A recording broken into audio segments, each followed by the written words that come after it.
Anyway, no. So what I also covered and was inspired by. So back last year, about a year ago, I was contacted by this kid called Shane, and you know Shane from KRTD and now Kerberos Media. So Shane calls me and he says, I want you, first of all, to be my advisor, and I want you to be on my advisory board. Then he tells me about this event that he's putting on called the U.S. Solutions Summit. I'm like, wow, this is cool. You got Steph Zamorano, you got Howie Hawkins, and you got Shahid to all commit to this event. Let me see who I can get. And we started to book some people, and we had Pasta and Fee from the Convo Couch, and Franco and Daniel and Kit from Hardlands, and Ron Placone, and all these people showed up, and we got Jimmy Dore there. It was a great event. Now we were also inspired at the time by FHL and what they had been putting together and activism in general. So we really started covering protests and giving a lot of credence and light to protests that are not getting coverage in the mainstream media. For example, we started Force the Vote.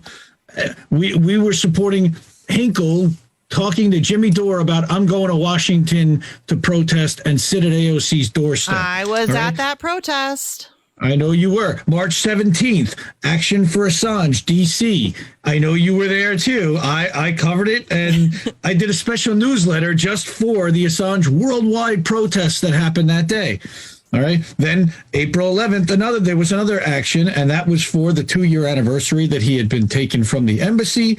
Then we had the U.S. Solutions Summit happen in May. Then we had March for Medicare for All happen over the summer.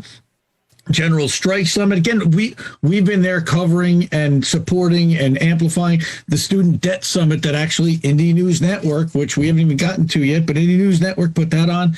And then just a couple of weeks ago, the National Medicare March for Medicare for All people put on an entire stream for the weekend. We co-hosted that on our YouTube channel and co-sponsored and helped with amplification and tweeting and all that stuff too. It was And those are so obviously, I mean, I'm biased here because I am an activist, but activists are my three groups of people. I say this all the time: journalists, whistleblowers, and activists. Those are my people. Those are who I want to support. Yeah, those are my people. And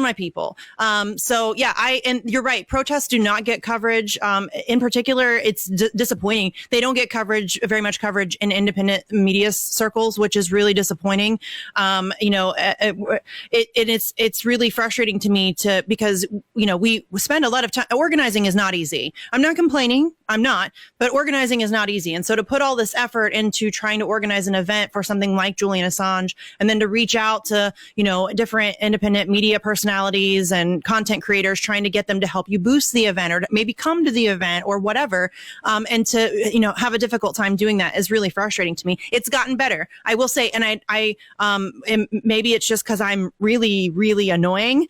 So I think a lot of these people will just boost it just to shut me up, which is fine. I don't mind that. But yeah, it is getting a lot easier. I will say that people like Lee Camp, Max Blumenthal, really Gray Zone in general, they always come out to our events, and I'm really appreciative of them for that. But I mean, just thank you for covering protests, because that's not something that a lot of people are doing.